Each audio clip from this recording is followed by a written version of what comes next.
Bueno, muchísimas gracias a Virginia, la delegada del Gobierno, por su amable presentación, a la Universidad de Valladolid por acogernos. Efectivamente, me siento como en casa. Fue donde yo estudié Derecho y donde viví la mayor parte de mi vida, toda mi infancia, mi adolescencia y mi juventud, hasta que aprobé las oposiciones y me fui a la escuela judicial. Así que la verdad es que es un placer estar aquí. A la Asociación de Periodistas Feministas de Castilla y León y sus invitadas, las jornalistas galegas, por coorganizar esto con la delegación del Gobierno, a todas las autoridades asistentes, tanto del Estado, de las comunidades autónomas y las entidades locales, Ayuntamiento y Diputación, como a las autoridades universitarias y a las autoridades policiales, por supuesto, a ese cuarto poder, al periodismo. Y en particular quiero agradecer su trabajo de todos los días y estar hoy aquí a las unidades de violencia contra la mujer y las unidades de coordinación de las delegaciones y subdelegaciones del Gobierno. Y bueno, y también a quienes nos mandan a todas estas autoridades, que es la ciudadanía, que está presente, se dediquen a lo que se dediquen, porque es a quien más nos interesa formar, informar y debatir sobre violencias machistas. Bueno, empiezo sin más. Uy, que ya llevamos media hora de retraso. Estas cosas siempre pasan en las jornadas. Bueno, pues yo quería empezar la ponencia perdón, que he titulado Un asunto público, precisamente intentando pues hablar y si es posible debatir respecto de esto, respecto a que la violencia contra las mujeres hace ya muchos años que dejó de ser un asunto privado y ha pasado a ser un asunto público, un asunto de primer orden, una prioridad de este Gobierno feminista y defensor de los derechos humanos, y esperamos que sea también una prioridad para la ciudadanía. En el ámbito penal, en el que yo he trabajado la mayor parte de mi vida, son 25 años ya en la judicatura y en concreto en la jurisdicción penal, esto se demuestra por algo que creo que sí es del dominio público, es decir, que las violencias contra las mujeres, en particular la violencia de género, la que se produce dentro de la pareja o la expareja, no requiere denuncia de la propia víctima. Esto nos lo dice también el Convenio de Estambul, que es muy importante, que sobre la víctima... Vaya, perdón. Ya estoy yo más acostumbrada a la temperatura de Canarias, me temo, que la de Palencia. Porque siempre que vengo me enfrío y mi madre me dice, pero hija, si hace el mismo frío de siempre. Yo hace un frío como nunca. No, es el de siempre. Es más, hace más calorcillo que otras veces. Pero bueno, discúlpenme la tos, yo creo que ya lo he conseguido. Bueno, el que esto sea un asunto público, decía, impacta directamente sobre el derecho penal en esto y el proceso penal en esto, en que la violencia en pareja no requiere la denuncia de la propia víctima, y el Convenio de Estambul nos dice que no impongamos sobre los hombros de las víctimas su propia protección. Y si el primer paso necesariamente recae sobre ti, esto pues está sucediendo, es un peso adicional y una dificultad más para salir de la violencia. Esto sucede en nuestro país y además tenemos derecho a la asistencia jurídica gratuita, las víctimas de violencia de género en pareja o expareja, y ahora a partir de la Ley 10/2022, de la Ley de Solo sí es sí, la de Garantía Integral de la Libertad Sexual, que es mucho menos conocida que la Ley Orgánica 1/2004 de violencia de género en pareja o expareja, también tendremos este derecho para todas las demás violencias machistas, todas las incluidas en el Convenio de Estambul.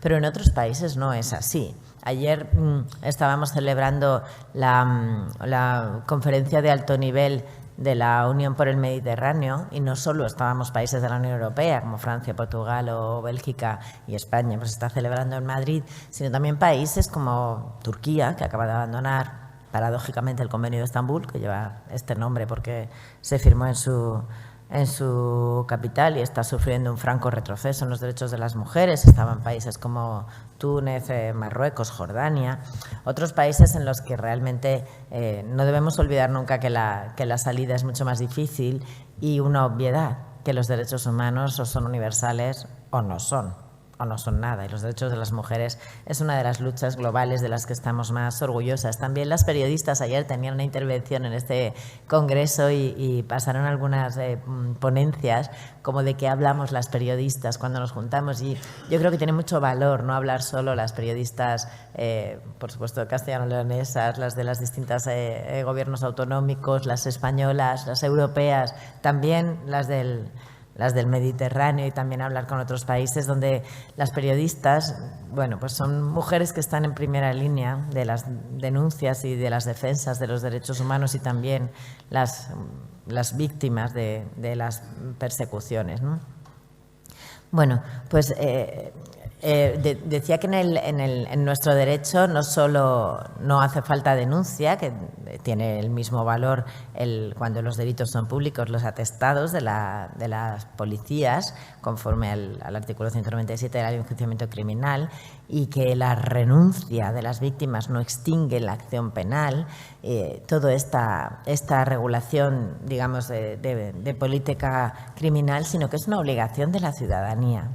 Cuando los delitos son públicos, toda la ciudadanía tenemos el deber de denunciar cuando tengamos conocimiento de alguno de estos delitos. Esto es el artículo 259 de la Ley de Enjuiciamiento Criminal, pero es bueno que la gente lo sepa, porque seguimos recibiendo muchísimas más denuncias de las víctimas que denuncias de su entorno o denuncias de la ciudadanía cuando ve violencia de género. Y sin embargo, insisto, hace ya muchos años que dejó de ser un asunto privado. Pero no solo es un asunto público en este sentido, de que todas tengamos el deber de denunciar y de que no caiga sobre los hombros de las víctimas, sino también porque frente a un Estado que antes decía a la víctima que está allí en esa orilla de un acantilado, de un precipicio en el que ella no ve salida a esa violencia, porque es una violencia que tiene mucho que ver con tu dependencia emocional, muchas veces económica, que no tiene una fácil salida, porque es una violencia que va domesticando. Decimos mucho que no es una violencia doméstica, es una violencia que domestica, una violencia que va forjando a esa mujer en esa sumisión, en esa desigualdad, y no la empodera para dar pasos adelante.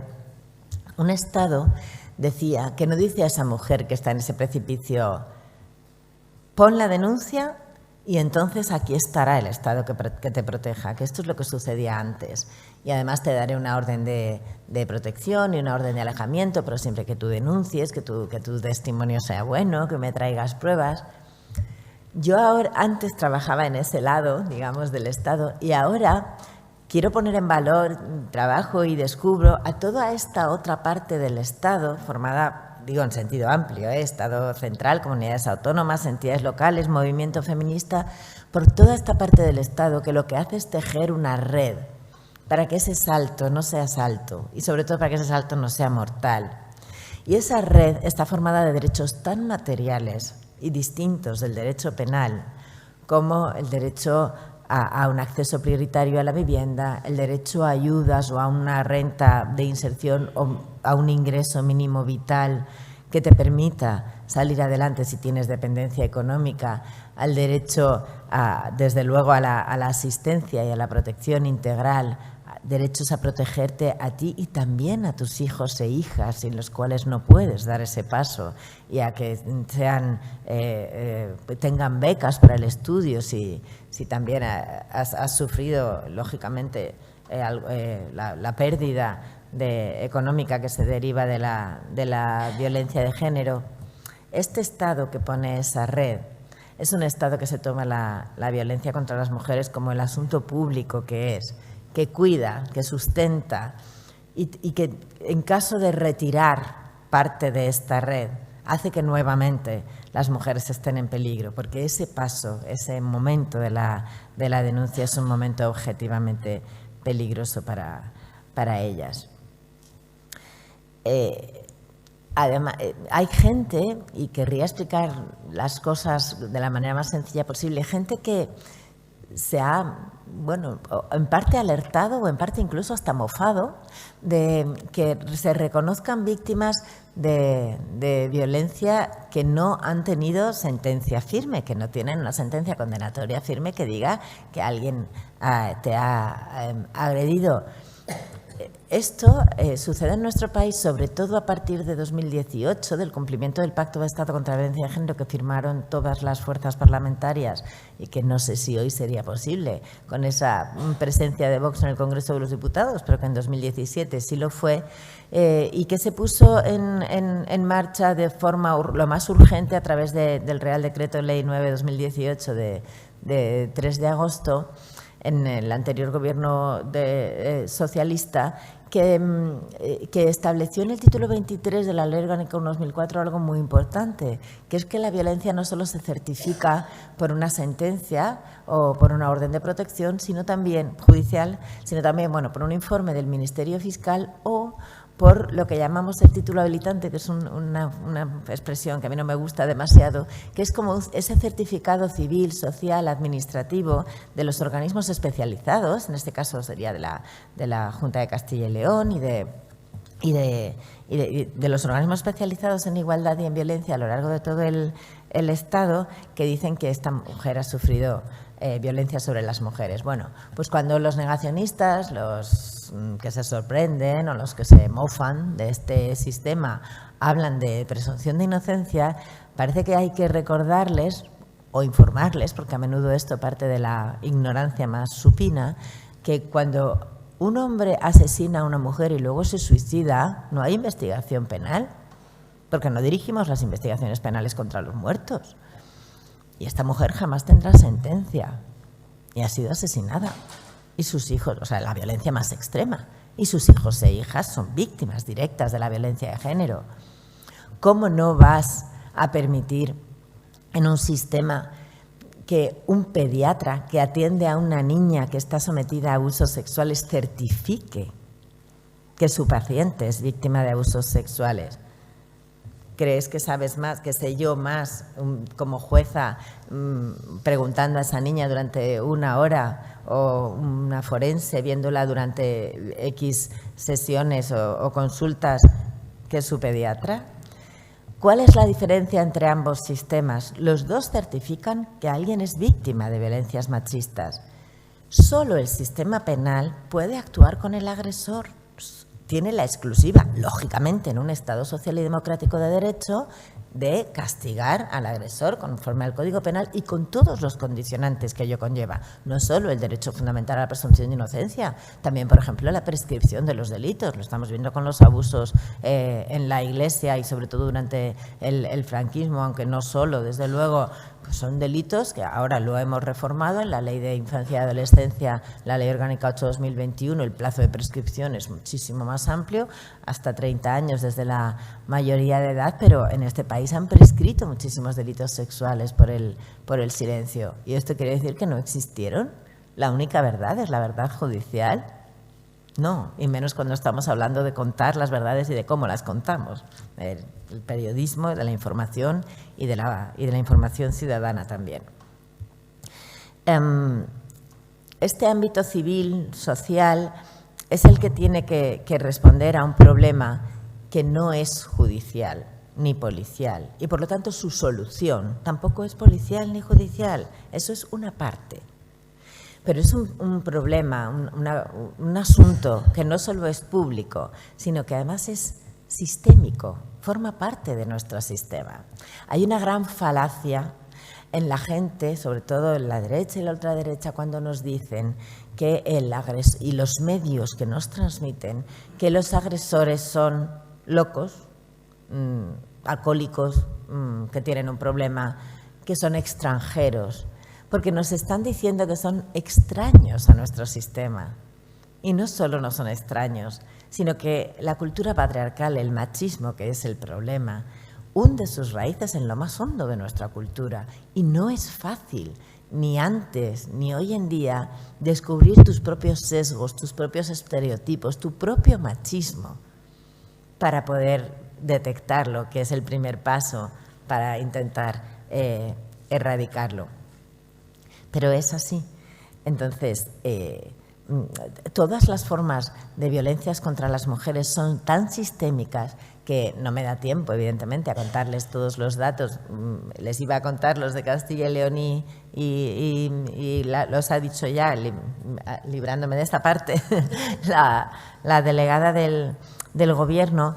Pero además de las denuncias penales, hay toda esa serie de datos que tenemos en la otra parte del Estado, en la que nos dedicamos a la protección civil, a la protección social, a la protección administrativa, y son las llamadas al 016 a fecha 31 de agosto del 22, desde 2007, son 1.103.000 llamadas, bueno, 103.159. Superamos el millón de llamadas pertinentes al 016 en agosto de 2021.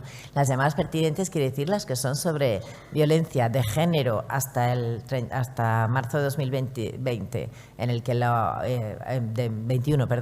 que desde marzo de 2021 atendemos a todas las formas de violencia del Convenio de Estambul, y desde marzo de 2022, a partir del Real Decreto Ley sobre las medidas urgentes de protección económica y social por la guerra en Ucrania, también a las víctimas de trata con fines de explotación sexual y explotación sexual, es decir, también a las víctimas de violencias reguladas al nivel del Consejo de Europa en el Convenio de Varsovia. Por lo tanto, ahora ya puede llamar al 016, desde los 2 últimos años, todas las víctimas de todas las formas de violencia contra las mujeres. Pensar en 1 millón de llamadas, que en Castilla y León han sido 50.522 llamadas al 016, y solo en 2021 2.550. En Atempro hay 17.281 casos activos, y en Biogen 74.488, ¿no? En Castilla y León 685 en Atempro y 116 dispositivos activos, y en Biogen, lo ha dicho la delegada, 3.501 mujeres en casos activos, 2011 con protección policial. La macroencuesta nos dice también, más allá de estos sitios donde pedir ayuda, que el 57,3% de las mujeres que residimos en España mayores de 16 años hemos sufrido algún tipo de violencia contra las mujeres, que es la que se produce contra nosotras por el hecho de ser mujeres o nos afecta de forma desproporcionada en algún momento de nuestras vidas. Algún tipo de violencia quiere decir desde la más extrema a la más sutil, pero violencia por el hecho de ser mujeres, incluidas las coacciones, la violencia emocional y la violencia económica. Más de 11.800.000 mujeres. Violencias más concretas, la de género, el 32,4%, más de 6.600.000 mujeres. Acoso sexual, el 40,4%, más de 8.200.000 mujeres. 3,7 millones dicen haberlo sufrido antes de cumplir los 15 años, cuando eran menores o eran unas niñas. Y la violencia sexual, al 13,7%, más de 2,8 millones de mujeres residentes en España mayores de 16 años. Y violación, el 2,2%, más de 453.000 mujeres. Esto es una violencia sistémica, y por eso la respuesta no puede ser individualizada, que es lo que hace, lógicamente, el derecho penal. Yo siempre digo que el derecho penal llega tarde, y lo digo formando parte en mi vida habitual, no ahora mismo, de ese sistema. Igual que la policía, no es ningún insulto. Llega tarde por definición, por una garantía legal, cuando ya se ha producido el delito. Siempre, gracias al sistema, nadie de ustedes está sometido a que lo detengan, ni a que lo interroguen, ni a que le sometan a juicio antes de haber cometido un delito, como en el franquismo, por ser peligroso social, ¿no? Eso ya no existe, es una garantía constitucional. Pero si esto es tan sistémico, la respuesta evidentemente tiene que ser sistémica, tiene que ser de todo el sistema. Porque la respuesta requiere también evidentemente no solo reaccionar cuando ya ha sucedido, sino sobre todo prevenir. Y ahí decimos mucho que la educación es la única vacuna que tenemos contra el virus de la violencia machista, y además que no se puede vacunar solo a la mitad de la población, que eso ya hemos visto con la COVID y hace mucho más tiempo con el resto de vacunas que no funcionan. Por eso también la violencia machista no es cosa de mujeres. Yo siempre me congratulo mucho de ver hombres en el auditorio, porque si fuera una cosa de mujeres, solo vacunando al 50% no funcionaría. Centrándome ya en la respuesta mediática, no solo en la respuesta institucional y no solo en la respuesta social, sí quería, bueno, quizá no dar muchas recomendaciones, que para eso están las expertas y van a tener a lo largo de la jornada a dos de las mejores expertas en esta materia, que yo estaré encantada también de quedarme a escuchar, sino partamos también de que hay una regulación legal. El artículo 14 de la Ley Orgánica 1/2004, y ahora también lo prevé la Ley de Libertad Sexual, que incluso prevé que no se puede dar información de las víctimas en los juicios sin su consentimiento, y que no se les pueden hacer determinadas preguntas, salvo que las admitan los presidentes de los tribunales de enjuiciamiento. Pero bueno, ya desde 2004, este artículo 14 de la Ley Orgánica decía que los medios de comunicación fomentarán la protección de la igualdad y de la no discriminación, y que la difusión de información sobre violencias contra las mujeres tiene que garantizar con objetividad informativa la defensa de los derechos humanos y la dignidad de las mujeres y de sus hijas e hijos, con especial cuidado en el tratamiento gráfico.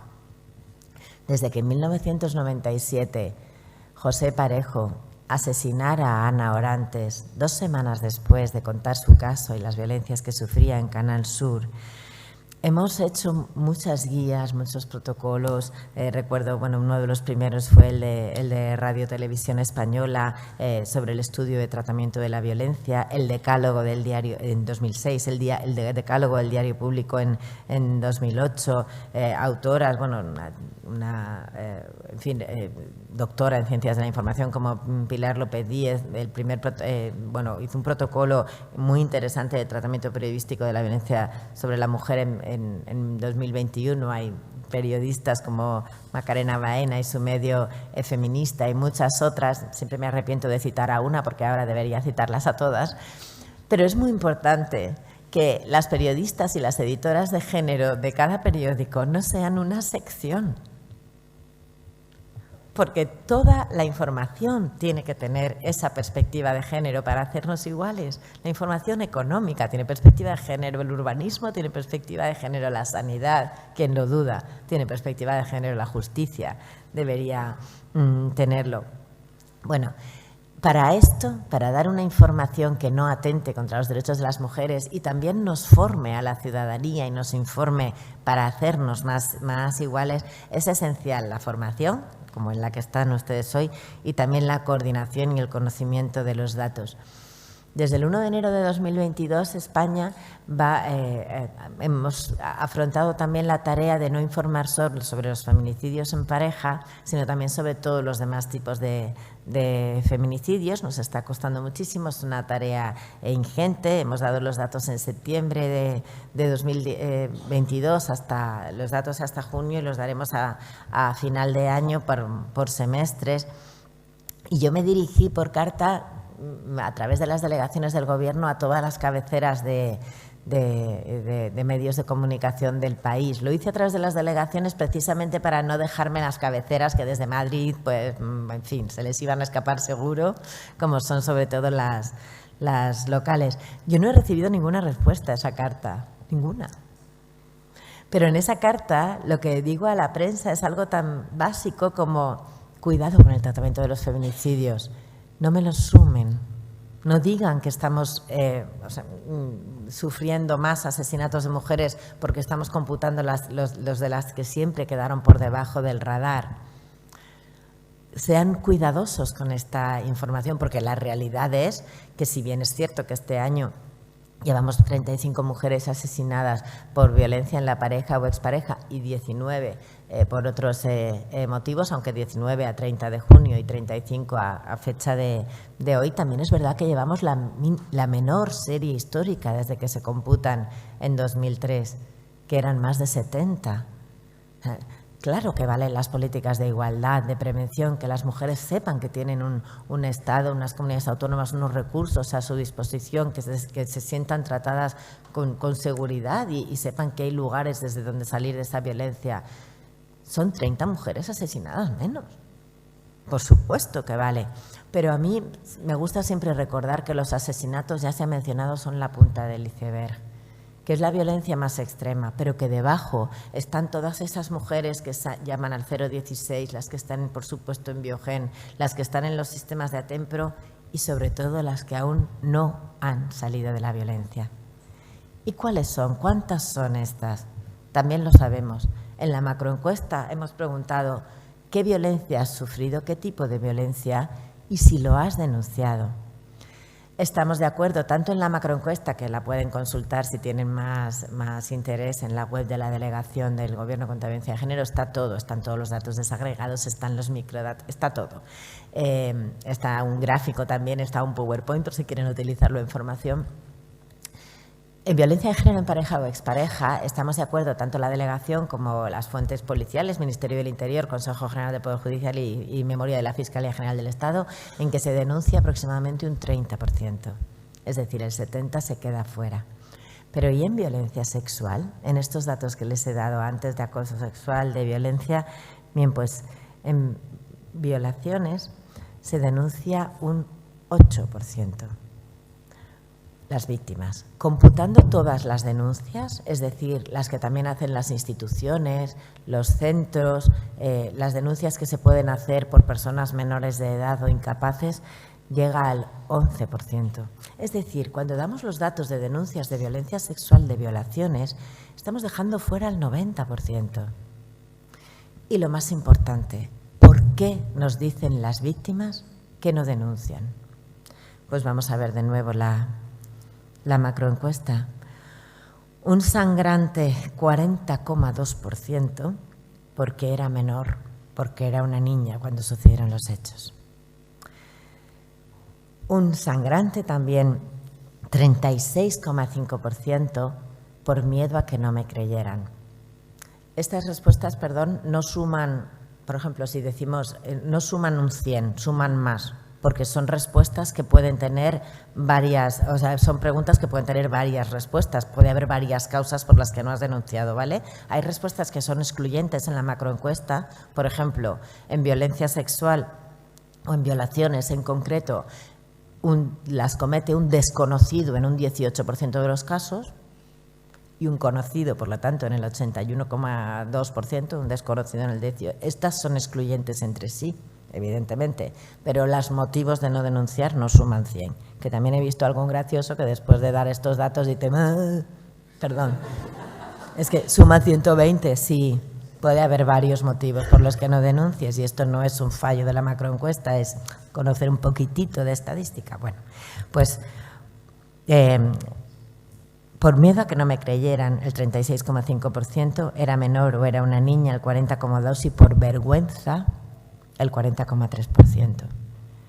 Si estos son los motivos mayoritarios por los que no se denuncian, tengamos en cuenta que cuando hablamos del negacionismo, cuando hablamos, que lo ha mencionado también la delegada del Gobierno y Ana, por las periodistas feministas de Castilla y León, cuando hablamos de negacionismo, cuando hablamos de personas que ante una mujer víctima de violencia de género promueve su vergüenza, su humillación pública o el bulo de las denuncias falsas, que según la Fiscalía General del Estado es del 0,0069%, en realidad están haciendo algo muy grave, que es incrementar esta vergüenza, incrementar este miedo a que no me crean, que es la causa por la que no denuncio. Y por lo tanto están incrementando el silencio de las víctimas. Y el silencio es el mayor cómplice de los agresores. Y lo que impide a las mujeres salir, porque la primera condición de posibilidad de salida de violencia es verbalizarla. Si estás en condiciones, denuncias ante la policía, los juzgados. Si todavía no estás en condiciones, acude al 016, a una entidad feminista, a un servicio especializado. Pero es la condición de salida, es verbalizarlo, pedir ayuda, decírselo a una sola persona. a cualquiera de nosotros y nosotras que tenemos esa obligación de estar informados, de poner los medios y, por favor, de informarnos en sitios oficiales. En tiempos de bulos y de fake news, nosotras hemos sacado un QR que se capta con el móvil, como la carta de los restaurantes desde pandemia, y es la guía contra las violencias de género, guía muy fácil para testigos, guía muy fácil para vecinas, para gente del entorno, que te dice escucha sin juzgarla y acude a un sitio oficial. No acudas a la información oficiosa y mala, ¿no? Hablarán a lo largo de la mañana de estas recomendaciones que yo no me atrevo a dar. Tengo más preguntas que respuestas sobre las violencias. Tenemos buenos estudios sobre contar las violencias sin legitimarlas. Y preguntémonos qué hay que decir de las víctimas, si hay que seguir llamándolas todo el rato víctimas, si hay que dar datos de las víctimas, si hay que dar imágenes de las víctimas, si hay que permitir que se identifique a las víctimas, a lo mejor no solo con tu medio, sino leyendo 2 o 3. Yo tuiteé hace nada que yo me daba cuenta de quién era una menor víctima de una cosa en concreto leyendo 3 medios. En uno me informaban de dónde estudiaba, en otro me daban el apellido de la madre y la procedencia, y en otro me decían la ciudad en la que vivía. Y era una menor de edad, víctima de algo. También qué información damos de los agresores, dónde ponemos el acento. Si seguimos, como siempre, preguntando a los vecinos, preguntemos a las expertas. Somos muchas expertas en violencia las que podemos establecer este carácter sistémico, dar una buena respuesta que sea fundamentalmente respetuosa con los derechos humanos de esa superviviente, si es que lo es, de esa víctima, de los hijos e hijas que quedan detrás, que nunca deben poder ser identificados. A veces, si damos la población, delegación del Gobierno solo da la provincia, porque si damos la población y es lo suficientemente pequeña, todo el mundo va a identificar a lo mejor a esos niños y niñas que quedan vivos o a esos padres de la víctima que siguen ahí. Bueno, espero que con esto haber contribuido en algo a aclararles la situación, a alertar sobre lo que viene detrás de ese negacionismo que es cómplice, insisto, de los agresores y de las violencias de género, y que todas las expertas que van a intervenir a continuación nos ayuden a responder estas preguntas. Querría terminar diciéndoles que nos parece, bueno, yo llevo un brazalete, una especie de pulsera que me han hecho una jueza afgana, una compañera jueza que la verdad es que impresionan mucho. Cuando son juezas eran como socialmente, intelectualmente, culturalmente, pues unas mujeres que tenían un estatus altísimo en su país. Una de ellas, en España hay una que estaba en el Tribunal Supremo, otra en un tribunal antiterrorista, una que estaba en un tribunal de violencia de género. Ellas tenían ley de violencia de género desde 2009 y tenían tribunales especializados. Yo llevo la pulsera para acordarme de que de un día para otro, por muy lejano que nos parezca, todo se puede venir abajo. Y que estemos alertas frente a esos mensajes negacionistas y esos mensajes reaccionarios en los derechos y que nos quieren volver a llevar atrás, porque no es tan lejano que no de golpe, pero sí poco a poco, un día, poco a poco, todo se vaya viniendo abajo. Gracias.